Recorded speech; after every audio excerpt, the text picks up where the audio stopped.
வெறும் 100 நாள்ல தமிழ்நாட்டை எந்த அளவுக்கு நாசமாக்க முடியுமோ அந்த அளவுக்கு நாசமாக்கி வச்சிருக்கு இன்னைக்கு ஆட்சி நடத்திட்டு இருக்கிற முதலமைச்சர் விஜயோட தாவேகா அரசு. தமிழ்நாட்டோட சட்டம் ஒழுங்கு தாவேகா ஆட்சியில எந்த லட்சணத்துல இருக்குன்னு பாருங்க.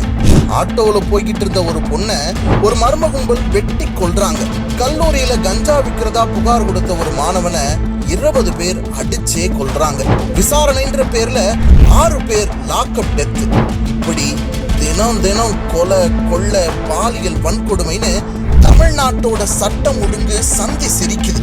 பெண்களுக்கு பாதுகாப்பு இல்லைன்னு வீரவசனம் பேசின முதலமைச்சர் விஜய் ஆட்சியில 6 வயது சிறுமி முதல் 60 வயது அம்மா வரைக்கும் யாருக்கும் பாதுகாப்பு இல்லாத சூழல் தான் இருக்கு. சமீபத்துல கூட கிருஷ்ணகிரி மாவட்டத்துல 8 வயது சிறுமிக்கு பாலியல் தொந்தரவு கொடுத்திருக்காங்க.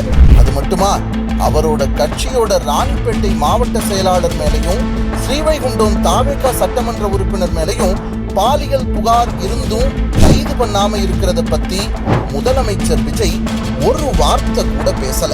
படத்துல விவசாயியா நடிச்சு அடுத்த ஜென்மத்துல விவசாயியா பிறக்கணும்னு ஆசைப்படுற முதலமைச்சர் விஜய் தான் விவசாய கடனை முழுசா தள்ளுபடி பண்றேன்னு அறிவிச்சுட்டு ஆட்சிக்கு வந்ததுக்கு அப்புறம் அதை பண்ணாம விவசாயிகளுக்கு துரோகம் பண்ணார். காவிரி தண்ணி கிடைக்கல, மேட்டூர் அணைய சீக்கிரம் திறங்க, வறட்சி நிவாரண நிதி கொடுங்கன்னு விவசாயிகள் ரோட்ல போராடிட்டு இருக்காங்க. ஆனா அவங்கள சந்திக்க நேரம் இல்லாத முதலமைச்சர் விஜய் சினிமா நடிகர் நடிகைகளை மட்டும் நேரம் ஒதுக்கி மிஸ் பண்ணாம சந்திக்கிறார். 200 யூனிட் மின்சாரம் இலவசம்னு முதலமைச்சர் அறிவிச்சாரு. ஆனா உண்மை என்னன்னா 500 ரூபாய் கட்டிக்கிட்டு இருந்த வீடு இன்னைக்கு 5000 ரூபாய் மின்சார கட்டணத்தை கட்டுறாங்க. தமிழ்நாட்டு வரலாற்றுல இல்லாத அளவுக்கு மின்சார கட்டணத்தை உயர்த்தி இருக்காங்க. சொத்து வரிய 4 மடங்கா உயர்த்தி இருக்காங்க. அது மட்டும் இல்ல, மக்கள் அன்றாடம் பயன்படுத்துற அரிசி பருப்பு பால் எல்லாமே விலை ஏறிக்கிட்டே இருக்கு. இதுதான் 100 நாள் தாவேகா அரசு பண்ண சாதனை. அது மட்டும் இல்ல, பழனி கோவில் நிலத்தை 100 கோடிக்கு போலி பத்திரம் மூலமா வித்தது, அரசு வழக்கறிஞர் பதவிக்கு லட்சக்கணக்கில் லஞ்சம் வாங்கினதுன்னு தமிழ்நாடு தாவேகா ஆட்சியில படுற பாடு கொஞ்சம் நஞ்சம் இல்ல. தமிழ்நாடு இப்படி நாசமா போய்கிட்டு இருக்கும் போது இதை எதுவும் கண்டுக்காம நம்ம விஜய் சர்க்கார் சர்க்கஸ் சர்க்கார் அமைச்சர்கள் எல்லாரும் என்ன பண்ணிட்டு இருப்பாங்க தெரியுமா? பிஸியா ரீல்ஸ் எடுத்துட்டு இருப்பாங்க.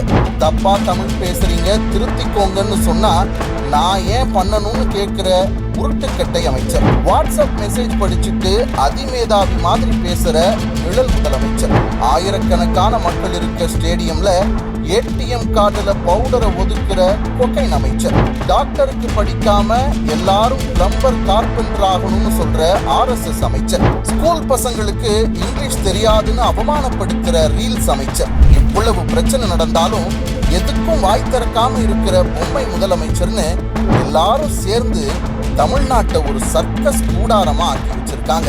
மொத்தத்துல மாற்றம்னு சொல்லி ஆட்சிக்கு வந்த தாவேகா அரசால மக்களுக்கு மிஞ்சினது வெறும் ஏமாற்றம் தான். சிஎம் சார், இப்படியே போனா தமிழ்நாடு நாசமாகும் சிஎம் சார்.